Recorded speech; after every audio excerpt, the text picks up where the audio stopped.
You've got to shoot this bit, Margaret. You've got to shoot it. Yeah. Dave Riding, Laurie Taylor, Billy Morgan. Woo. They're all Springer. Is that a word? Springer? Springer condition. Is that what I'm going into? I don't know whether I'm ready for that. I haven't told my wife yet. It encapsulates. No, is that right? Encapsulates. I mean, try saying that when you've had a beer on the Faraday Terrace. So your helmet will be very happy about that. That's what we should be called, Rob. Grippy when wet. That'll also be a good name for a band. Adjustable Noses. I'm a little worried about exploring your jokes about German sausages. Hi and welcome to the 21st edition of this season's The Whiteout Podcast. I'm Dom Killinger from In the Snow magazine, and I'm with my co-host, as usual, the fabulous Rob Stewart of Ski Press, the person that's you've probably seen more snow this winter than any other season air, Rob. Oh yeah, yeah, you're probably right, Tom. Yeah, well, when I'm out at a ski resort talking to people that live there, they just don't get out that much. Nowhere near as much as they should. But yeah, I'm fine. I'm drying out from a camping trip to the Peak District this week. It was slightly harsh. More about that at another podcast episode, because it was really interesting. But it was also the Peak District in the middle of March in a tent. But I am seeing some more snow next week. What about you, Dom? Yeah, had a little bit of a break here to get some work done, but getting ready for a pretty epic adventure to Canada, as you know. I've probably already bored you about this, Rob, but heading off to Whistler and stopping in at Seattle and then off to Palisades in California. So in the middle of March in north of England, Palisades, Tahoe, Seattle, California. Yeah, I think I got the best end of the stick. I think so. Yeah, I mean, it's a fair question. Why would you do that? But it was an outdoor industry event called And Social, or Outdoor and Social, where brands and retailers get together for product training in the field. I think it's a great idea. Very well organized, well attended, especially considering it was the first one of its kind. Yeah, I'd say rather it was in May for me. Not only is it just a bit full on still with the ski season, but it's also a bit nippy out there right now. But I know, for the outdoor industry, it's good timing, and they're a hardy bunch. Unlike me, really. You're supposed to like the cold, Rob. You're supposed to like the cold. We're talking about a ski podcast at the moment. Well, like you say, you're supposed to like the cold, but obviously we're well wrapped up in decent quality clothing when we go skiing, aren't we? And we're probably staying in quite a nice hotel somewhere, nice little 3-star hotel in the French Alps. You're not used to being cold in a little tent.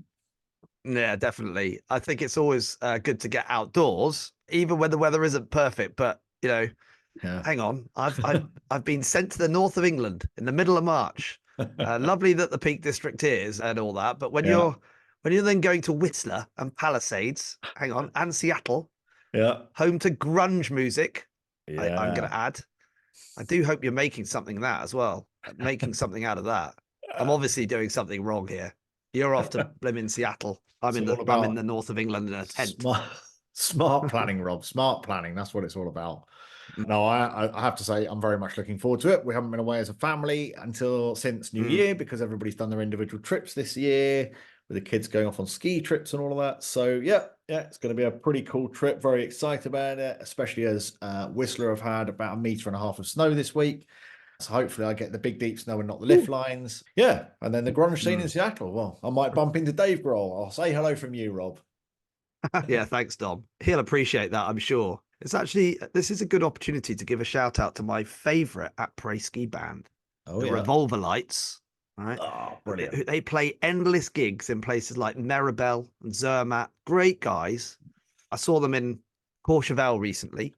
Nice. And we also see them performing at UK industry events as well, right? Yeah. Can you picture the singer, right? Yeah. I know the guy with the black hair, the blonde hair. That's right. Longish.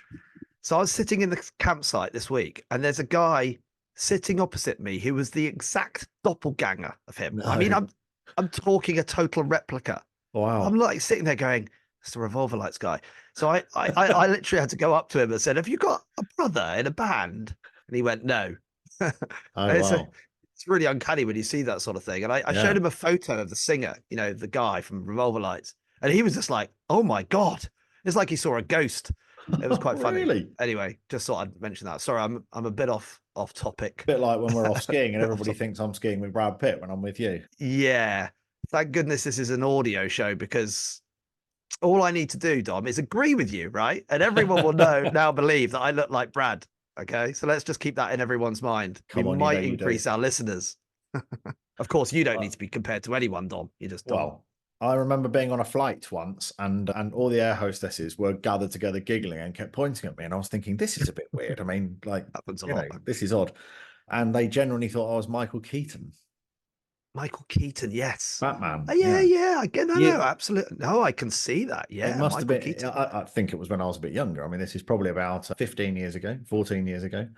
And there was a new airline, and we were pretty much the only people on the plane. So obviously the focus was on us. But these air hostesses were obsessed with, and they were, they had a copy of OK magazine, and they were pilling out these pictures of Michael Keaton and putting them up next to me. It was hilarious. Really? So yeah, that's the only one I've had. So that's just, my claim to just fame. a quick shout out to all the Netflix producers, or maybe the Lionsgate producers that are listening to the show right now. Of course. Just to say, if you need a Brad Pitt and Michael Keaton for your next big blockbuster movie, just come to us, because we'll fill in, and we'll do it for half the price, right? Half the price, I reckon. And we can ski, so we can do the ski scene, and we can be there double. How cool and is I that? can probably do some kind of Southern American accent if they want me to do a kind of Brad Pitt type of thing. I can do that. That's okay. I'm there with that. Come on, man. Let's get into my Chevy and head down the road. Go down to as if the image of you, Rob, doesn't quite match the Brad Pitt thing. The accent, I think, possibly kills it. Really? Yeah. I'm sure that's not his real accent, but I mean, I've definitely heard him in movies where he does that sort of Southern drawl type thing. So maybe. Well, bottle of bourbon in his hand. If you want to see what Rob really looks like, then head over to the In the Snow YouTube channel, and you'll see how much like Brad Pitt he actually is. He'll be there in his full glory. Yeah. You've just shattered millions of women's dreams, Dom, or maybe some men's too. And actually, on that point, I'm reminded that next week I'm in Teen, and little did I know that it's Pride Week there. Oh wow! And could we get any accommodation sorted out? It was very tricky. Fortunately, in the end we have, but it wasn't easy. Actually, that is going to be some good week of partying there, I can imagine. Yeah. I think it will be. I shall report back. I'm sure the atmosphere is going to be fantastic in Teen next week. Sounds like a lot of fun. So, Rob, that is it for this week. We're finished. Heading on to our news section for this week, Rob. What is in the news this week? What have we got? Yeah, there's a bit of news around. I've seen that Chamonix has opened a new lift on Montenvers. We've been hearing about this for quite a while. If you've skied the Vallée Blanche from the Aiguille de Midi above Chamonix, then it's likely you've taken the gondola up to Montenvers and then the train back down to Chamonix again. I mean, occasionally it's possible to ski all the way back to Chamonix, but even when I first did the Vallée Blanche, just going to say, in 1994, we couldn't do that then. So what we could do, though, is ski to the gondola itself. And that hasn't been possible for years due to the retreat of the glacier. So the resort has built a new lift that starts at the new base of the glacier, so where it's melted down to, meaning no more steps up, big long metal steps to get up to that gondola. It will also improve access to the glacier in the summer. I'm sure the new lift will also be more efficient because the queues could be very long to get down to the glacier in the summer. So more information on the new lift can be found at Mont Blanc Natural Resort. It's long awaited, and it's a good investment, I think, for the resort. Yeah, absolutely. We'll put a link to that in the podcast notes. We've also got learning French and ski packages. So Morzine-based Alpine French school is giving skiers a chance to learn the local lingo while getting a chance to ski at the same time. So that's very cool. The Learn French and Ski and Snowboard package. So it's a couple of hours of French tuition each day, 2 to 4 hours of French tuition each day for 5 days, and then a 6-day ski pass for the Porte du Soleil. So that's a very good idea.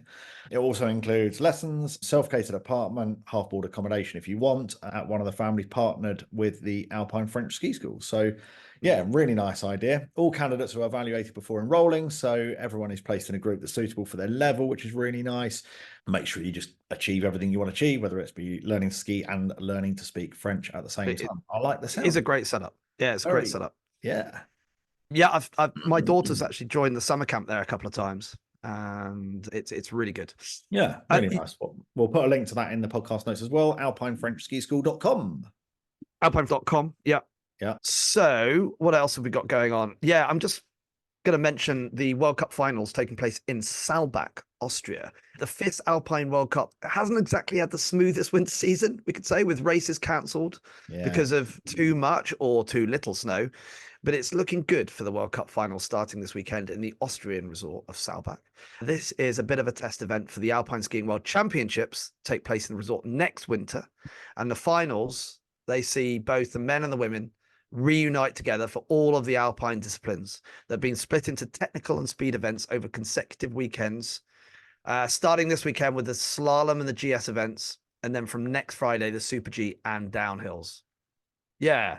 I mean, some of the overall titles are already done, right? They're a done deal, including obviously the incredible Michaela Schifrin, who came back from injury last week in Åre, Sweden. She cruised to victory, securing her record-breaking 8th overall slalom title. Wow. Yeah. Amazing. I mean, watching that race was amazing. She just literally smashed it. And then Austria's Manuel Feller has also secured his slalom title early on too. So that's all done. But really excited for this weekend. See all 3 Brits back in action, of course. Dave Riding, Laurie Taylor, Billy Morgan. Woo! They're all doing really well right now. Hopefully Charlie Guest can improve her results as well after a bit of a disappointing season for her standards. So let's see. Anyway, Eurosport covering all those races as usual over this weekend and next. Very good. Love that. So that's it for the news this week. And of course, the thing that we're all waiting for is, what is the weather like? Where is best to ski right now? Brought to you in association with Ski Weekends.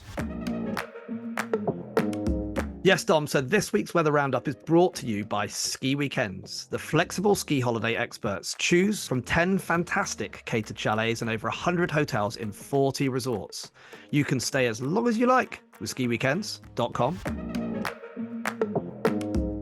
Absolutely. Right. Time to look at the overall mountain weather and snow forecast situation as we head into the spring skiing season.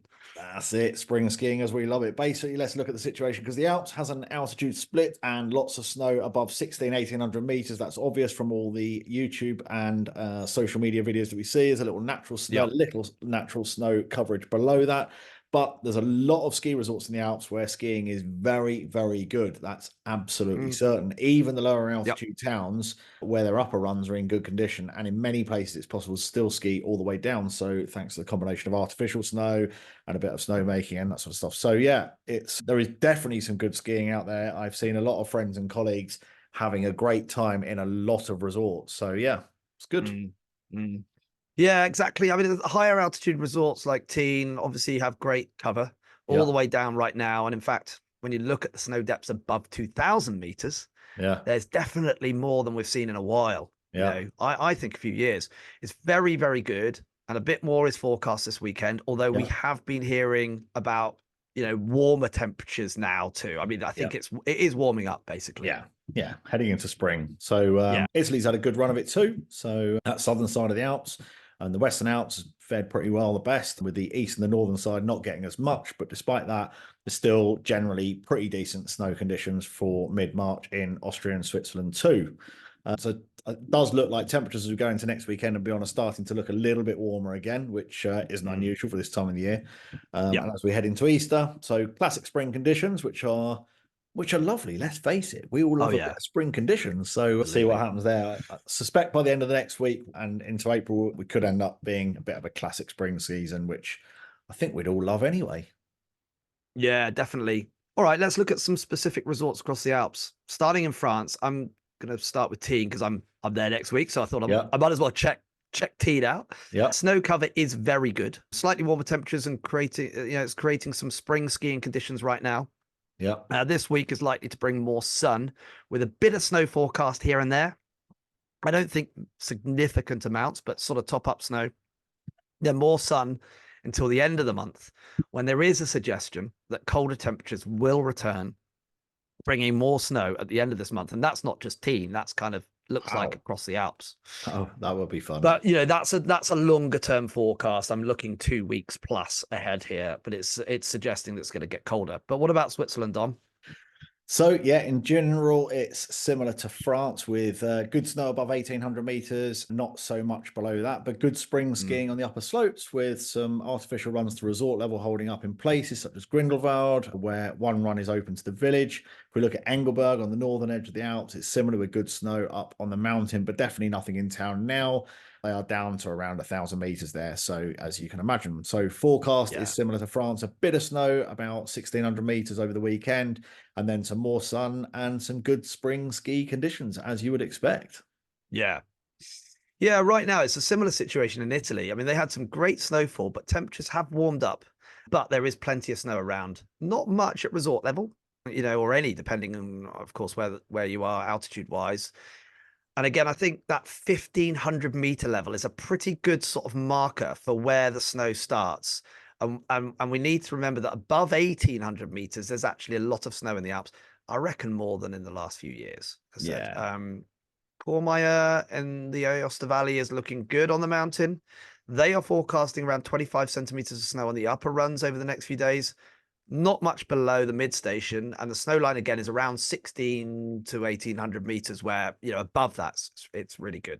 Very good. Well, on the note of Italy there, I had a message just come through just now from Judith, who is a listener. Okay. Judith is the one that was heading up to Corvara. She must know when we're recording the podcast each week, because she sent it through right now and said, if you're recording a podcast right now, we've had the most fantastic week in Italy, loads of snow and every condition possible. However, it is like water skiing when you get down to the village, with one of those smiley faces. But a fabulous picture of Corvara, looking very, very glamorous. Beautiful snow condition, beautiful area. Love that. So very jealous. Lovely. Thank you very much, Judith, for contacting us. And then thinking about Austria, very similar conditions in Austria as well, as you'd expect. Actually, although the valley in places like Kitzbühel are green, there's still great snow cover on the slopes, especially from the mid stations upwards. I mean, pretty decent cover there. If you're based in somewhere like St. Christoph, and you've got full snow coverage in the village, just looking at some pictures there, and plenty of it. So Kitzbühel is snowless in the town, but there's still good snow up on the slopes there as well. Forecast for the next couple of weeks is pretty spring-like, with a bit of snow on the upper slopes over the next few days. So very similar again, above 1,500 meters.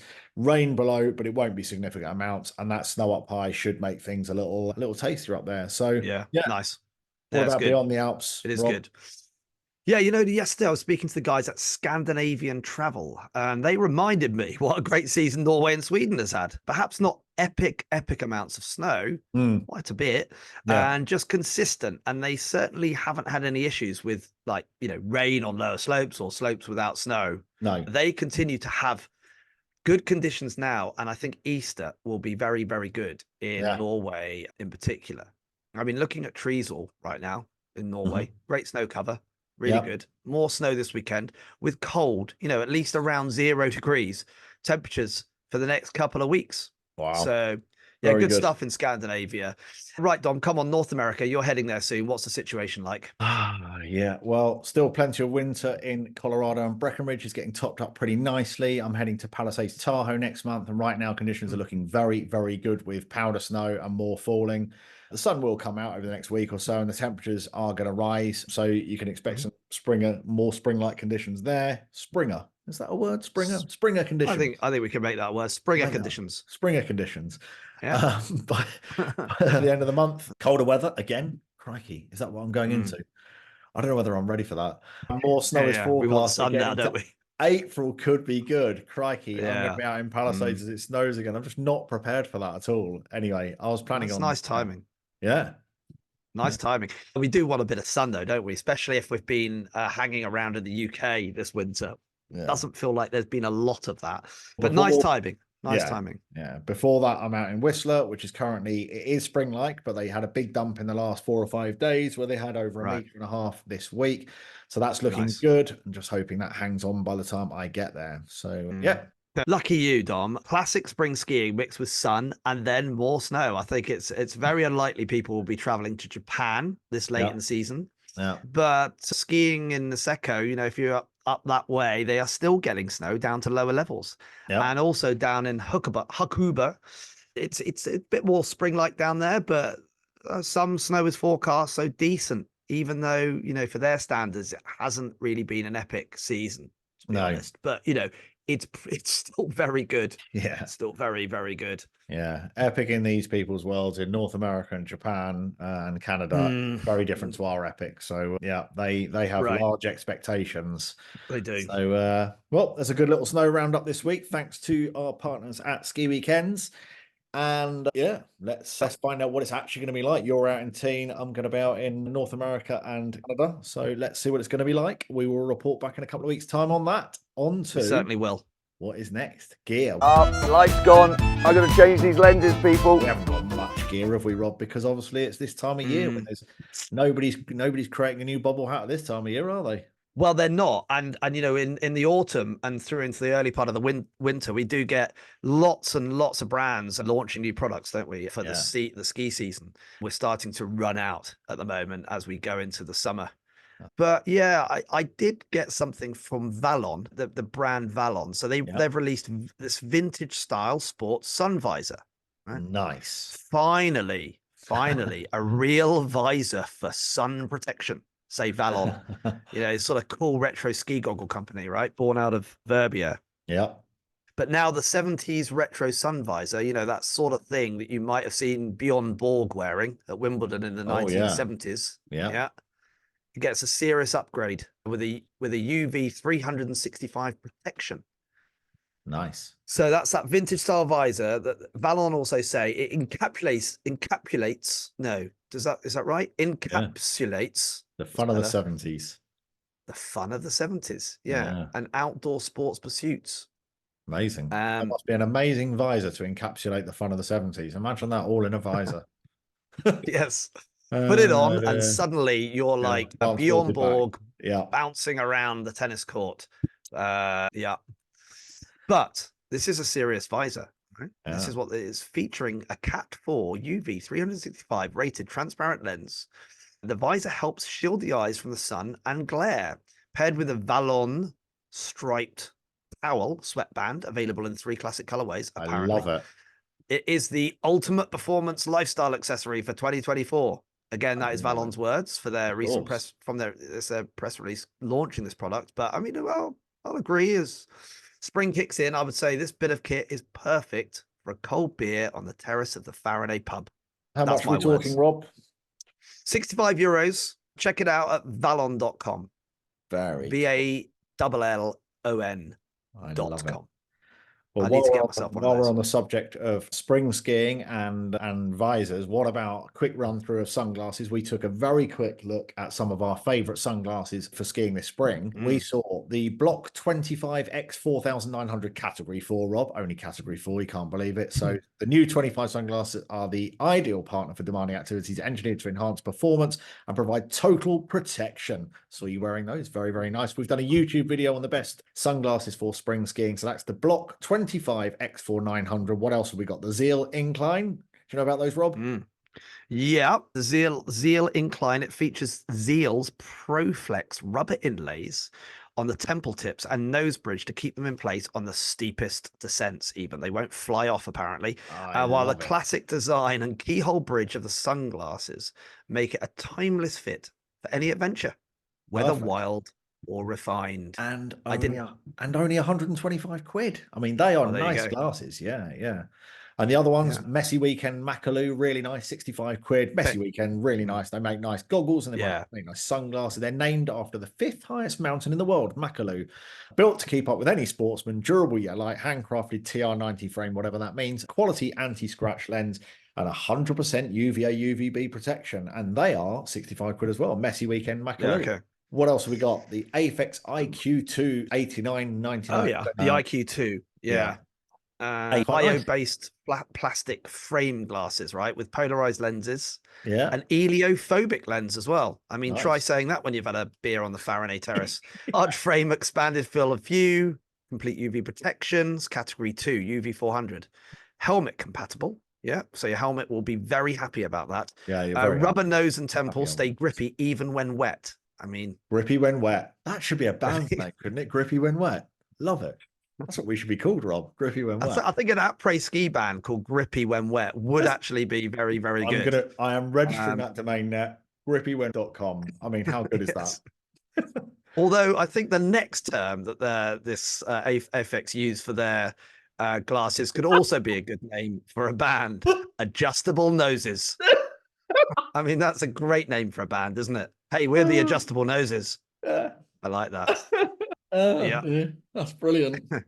Ultra fast lens change photochromic lenses available. That is not a good name for a band. No. Moving on is Good Art as well. If you haven't already heard of the brand Good Art, good with an R at the end. Really nice sunglasses as well. They have two styles, one called I Do My Own Stunts and the other one called the Extreme Dumpster. They're around £45, 55 euros. Sunnies for runners, riders, and shredders is what they say. So check them out at goodart.co.uk. What else? Amazing. Any other recommendations of sunglasses? What else have we got on here? There's so many. I'm just thinking back in the day, when we wore sunglasses on the slopes, there were two choices. You either had a Ray-Ban Wayfarer or a Varney. Yeah. Or a Varney, and you're either a Varney man or a Ray-Ban Wayfarer man. One of the two. That's it. And so many choices now. Messy Weekend. We talked about there's the MW Speed, 85 quid. There's Sun God. Sun God make really cool sunglasses. They're really, really nice. So they've got some very really cool glasses out, starting around 70 or 80 quid. So yeah, lots of options there. Head over to our YouTube channel to check out best sunglasses for spring skiing. And you can see all the sunglasses on our fabulous models, including Brad Pitt. Yes. Oh, God, I forgot that Brad was modeling those sunglasses in the Clusa. Yeah, Brad Pitt. Amazing. And, check that out. Yeah, check that out. Fortunately, not with the Southern American accent. Exactly that. So that's it for our roundup of gear this week. Excellent that. Good sunglasses for spring skiing. What sunglasses am I using for spring skiing? What have I got here, Rob? I have got, the AFX. What do you think of these? Now, I'm just going to expand my screen because obviously our listeners can't see that. Wow. Yeah. No, that actually, you pull that off. I'm rocking that. If I stuck that on, I would no longer look like Brad Pitt. I could tell you that. I just look like... I think you look more like Brad Pitt. So this is the AFX. So? Well, hiding half my face. Yeah, probably right. I think this is the AFX IQ, I think. Yeah, it's the IQ. Yeah. Check out the AFX IQ. Very cool. And you can see these on YouTube right now. So statement sunglasses, that's for sure. These seem to be everywhere at the moment, these style of sunglasses. And initially, they're good protection. Look at the protection of them. They're almost a ski. It's almost a goggle. Yeah. Well, you'll see me rocking these in Whistler, Rob. So that's what's next. I like the look of them. I mean, they're so big that it is almost a goggle, but you don't have to wear a goggle. So that's the thing that these days I sometimes like wearing sunglasses, but you obviously do get the wind in your eyes, especially when you ski at 85 miles an hour. Yeah. Don't do that at only home. 85. I would only do that if can you see anybody around. And I get a clear lens with it as well. So I've got switchable lenses. They're very smart. Yeah. So there you go. So that's it for our gear roundup this week. Shout out today to our friends at the Snow Centre Hemel Hempstead, London's closest indoor real snow slope and the largest trainer slope in the country, with a team of highly qualified ski and snowboard instructors running private and group lessons for all ages, a huge 160-metre main slope, family snow fun with the Ringo slide and an Alpine theme bar and restaurant. There is something for everyone. Visit thesnowcentre.com for more. What are we on to next, Rob? Our resort focus, Dom, this week. Spotlight on Carinthia, Rob. How cool is that? Are you covering Carinthia? Because you were in Carinthia just last week. You're going to tell me all about Heiligenblut. Yeah, I think, Heiligenblut or Heiligenblut. I think you pronounced it pretty spot on there. Really? Yeah, that's right. It was my first ski trip there. I mean, I've been a couple of times to the Multal or the Multal Glacier in the summer, but that was it. Good place. Tell me what it was like then. So it's located in the region of Austria called Carinthia, and we're running this because you were there, and obviously that's good. Just returned. You can tell us all about it. So what can you say? Yeah, that's right. I first went to Inner Krems, which is basically a ski touring only destination, then Bad Kleinkeikum, or BKK as we call it. It's easier. That's a larger ski resort with over 100 kilometers of piste, lots of hotels and infrastructure there. Yeah. But yeah, Heiligenblut, I must say, out of those three, probably my favorite, although I did enjoy all three of them, but Heiligenblut is pretty special and unique. So how do you get, let alone how you say it, but how do you get to Heiligenblut? Yeah, sure. I mean, the easiest way is with a relatively new flight from London Stansted to Klagenfurt with Ryanair, small city in the southern part of Austria, Carinthia, very close to the border of Slovenia, small airport. We whiz through passport control and baggage in about 15 minutes flat. Can imagine. And I must say, it's a very, very scenic airport, a bit like Innsbruck in a way, but a wider valley. So sort of less intense than flying into Innsbruck and very, very pretty. Very, very nice. Okay. Yeah. And then from there, how do you get up to Heiligenblut? So vehicle transfer from there is the best option. And I'll get sort of to the how-to bit a bit later on. It's about a 2-hour drive. Lovely scenery, really pretty, up a long valley at the end where right at the end of that valley, you then get to Heiligenblut. Okay, so not a bad transfer time then. What's the town like? Not too bad. It's really interesting. I mean, that's the first thing I'll say. So there's a large church that sort of dominates the place. This huge steeple. It's very impressive. And the church was built in the 1400s, but way before that, in 914 AD, apparently, according to legend, a Danish prince traveled from Constantinople, obviously Istanbul in today's money, with a small glass filled with not chili sauce, but the blood of Christ. And that bottle is still there today. Wow. So the name Heiligenblut actually means holy blood or saint's blood. Of course. Of course. Wow. Some serious history there then. Did you go to the church to see that? No, I was too busy skiing powder. But I'll come to that in a bit. Very disappointing. Yeah. I know. There's more history because my grandfather, right, RAF Spitfire Squadron based in Klagenfurt, as the Second World War ended, he came to this valley just after the Second World War and I asked one of the locals about this. And he confirmed that the British did turn up there in 1946 and they built a ski lift, just a little bit further back down the valley. Wow. And so I think what brought them here was that the area is also very famous for Austria's highest mountain, the Grossglockner, 3,798 meters, which towers over this place like a sentinel. And excuse the obvious term, but it really feels like that. Wow. That is super cool. And so what is the actual town actually like then? So no, sorry. Yeah. Okay. Sorry. Yeah. I'm getting carried away. It's not big. I mean, it's really a village. So pretty quiet. If you want lots of shops and a big après scene, I would just say this place is not for you. Okay. Saying that, I found a great little bar called the Die Mühle, I think it was called, in the lower part of town, about 2 minutes from my hotel. It is a very small bar, but a great bar. Lots of fun. You need about 6 people to create an atmosphere in that place. Of course. Not a lot else around, but there's some lovely hotels there, including the 4-star Kartnerhof, which is where I stayed. Nice. Just that standard of hotel accommodation is really, really high. The food was excellent. It's very much sort of settle into the hotel territory and enjoy relaxing. It's not party central, that's for sure. Okay. Yeah. The ski lift is located close to the church, right in the center of town, and it's a 2-stage gondola that takes you right up into the mountain. Nice. Sounds cozy. Sort of place you could really get away from it all, sort of like, really chill out and zone out a bit. Yeah, exactly.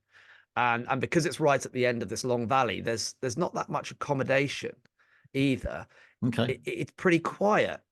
There's plenty of accommodation and really nice accommodation, but it's not like it's limited. Yeah. So you don't get lots of day visitors there. The other thing is that the valley and the village has this sort of cinematic feel about it. I mean, this sort of, I know the weather was a bit like that when we were there. It's kind of dark and foreboding and atmospheric place that you can imagine, a Netflix series about some kind of ancient force that's unleashed from the ground, haunting people's dreams and causes people to go mad.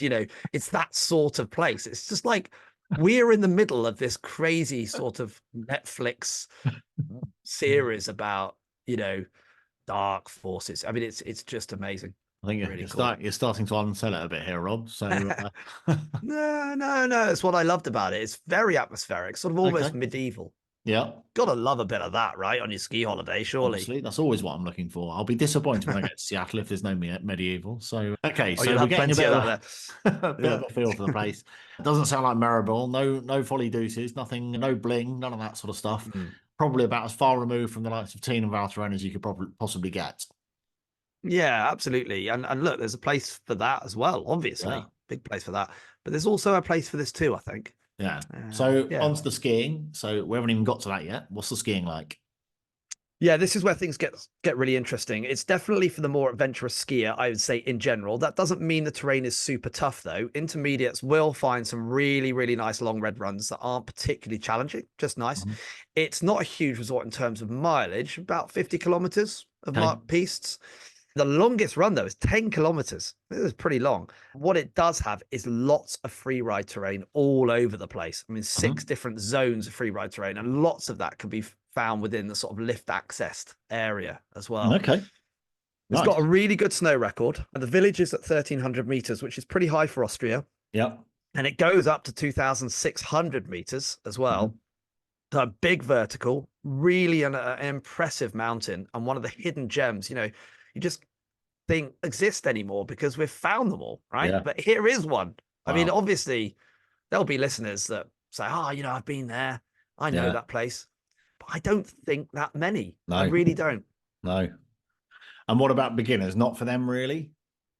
I mean, there's 2 separate ski areas. And let's say there's a main area, and then there's an area called the Fleisalm, which is reached from the middle station of the main gondola via a very unique lift, which I'd describe as a cross between a cable car and a gondola. Okay. So the gondolas each take around 5-6 people, I think, and they are strung together in one long row. They leave at the same time and go through a tunnel straight away on a cable, which takes around 5 minutes and pops out the other side. I mean, it's a really odd one, but it works. But on the other side of that gondola, there is a nice learner's slope and a long blue run from the top of that chairlift. But I wouldn't say, it's the number 1 ski resort for beginners. For me, it's the mix of really long runs and the off-piste terrain. That's the draw, plus the scenery and the fact that it's such a cool sort of mountain destination with, really comfortable accommodation thrown in as well. Sounds very interesting. What about food and drink? Typical Austrian stuff? Yeah, totally. Very traditional. But I must say great quality. And actually things have sort of changed a bit as well. There's a good choice. It's not all schnitzel. I don't quite like that, but it's not all about that. I mean, a few highlights, goulash is great. It's not like the Hungarian soup, although they do that here as well. But the Austrian goulash, larger chunks of meat in a sort of thick sauce. And then of course the Kaiserspätzle, which is a kind of noodle dish covered in butter and cheese with fried onions. I mean, you get burgers and really good burgers. I had quite a bit of local fish, which is fantastic, like a lake fish that they get out of the lakes in Carinthia. It has risotto and, of course, bratwurst, the famous German sausage.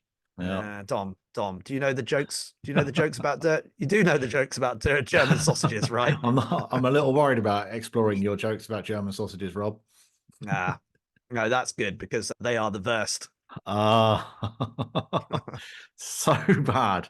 Yes. It does sound like the food is good, and not only the meat and cheese that we normally get then. So what about prices? What's it like price wise? Yep, great value actually. I mean, a meal on the mountain, for 10 to 15 euro, and you could definitely get cheaper than that as well. Like, goulash soup with bread, about 5 to 6 euros for that. Okay. They like beer, in Austria. It's mainly lager, but I did find a few Dunkels, which is a dark beer. It could be lovely. Austrian wine is actually really good, and they don't grow that much locally there. But any of the Austrian wine we had was excellent. Wow. So, how can we get there next season? Where do we stay? What's the direction there? Yeah, so tour operator FlexiSki is opening the resort up next season, so it's best to visit their website flexiski.com, and maybe give them a call. And just have a chat to them because they know the area. Like I said, you can fly directly into Klagenfurt, but Ljubljana in Slovenia is also a good option. It's really close actually. Yeah. Saalbach can also work as well, and that combination means that short breaks are doable. You can fly in one place and out the other place if the flights don't work out. It's pretty easy to do that, and FlexiSki can help with the transfers and all that sort of stuff. Yeah. They also operate in a couple of hotels, including the one that I stayed in, which is good value for money, 4-star, really good. Sounds interesting. Yeah. Maybe one for next season. Yeah, I mean, keep checking because there's going to be various trips and off-piste courses planned there too, and I really think this place could become one of the new free ride spots. Think Fieberbrunn, maybe Alanya, that kind of secret spot that those places have become well known. But, yeah. Very good. How interesting, Rob. Mm. That's nice to bring to the table a place that maybe is not on all of our radar there. So Carinthia it is. Yep. I like it. I like the sound of it. Yep. So, Rob, for our bucket list episode this week, we're not even going to do a bucket list destination this week because we've got such a good one for next week. We've got such a good one for next week. Tell us what we're going to be doing next week, Rob. What's in our special episode, bucket episode next week? Well, the bucket list destination next week is genuinely one for me, and that is Alaska. Oh, fantastic. It's a whole state of America, obviously. I love it. I love it. And did you go? I have not been there, so it is on my list, on my genuine bucket list to get to Alaska one day. So, what about you, Dom? No, I've not been, and it's definitely on my bucket list. And especially as I know you were talking to the legendary Dan Egan this week, who's just come back from there, and about the fabulous adventures that even somebody like him, who has been probably pretty much to the ends of the earth to find the best snow. Oh, yeah. Is still talking in such a passionate fashion about how incredible Alaska is, and absolutely talk about whet your appetite, absolutely desperately making you want to go and ski these, completely let alone untracked but untouched powder field, really. And it's just incredible to hear, isn't it? It is really amazing. And what I liked about what Dan said to me in this interview that we're going to broadcast next week is, you actually don't think that you cannot go to Alaska. You don't have to be some kind of high-end professional freeride skier to handle heli skiing in Alaska. You can go there and you can enjoy it. You need to have some skiing ability, obviously. You need to be able to ski off-piste. Let's say, you go skiing off-piste in the Alps with a mountain guide or an instructor. You're doing some of those courses, you may be on a Snowworks course or a Rowan Smith course or something like that. You do need to be at that ability level to get the most out of it. If you turn up and all you've done is a red run and, you've never skied off piste before, you're going to get yourself into a bit of a sticky situation. But there's lots of people out there that are good enough to go heli skiing in Alaska, and you're not going to get thrown out the helicopter on a 50-degree mountain full of spines where one fall and you die kind of stuff. It isn't like that. Yeah. Well, it's certainly an engaging listen, and it's incredible to hear someone with that amount of passion. And I'm looking forward to seeing some of the video associated with that. So that's a great episode next week coming up, our friends. So this is in a week's time, 22nd of March. Definitely one for our bucket list. So very good. Thanks for this week, Rob. A fantastic and interesting week of Carinthia. And listeners, don't forget to leave us a review. It's how other people find our fabulous podcast. And until next week, when I will be, it's not long now before I fly out. I'm getting quite excited, Rob. I'm getting quite excited. So you'll be out in Teen.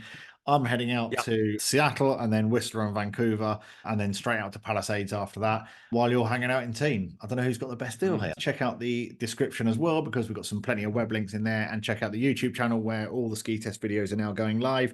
And if you want to see that sunglasses feature, you can see that too. And Rob, it's from Batman to Brad Pitt. Have a good few days. See you later. Adios. Cheers. Mais non, talkie-walkie. Pretty sure it's called a walkie-talkie, mate.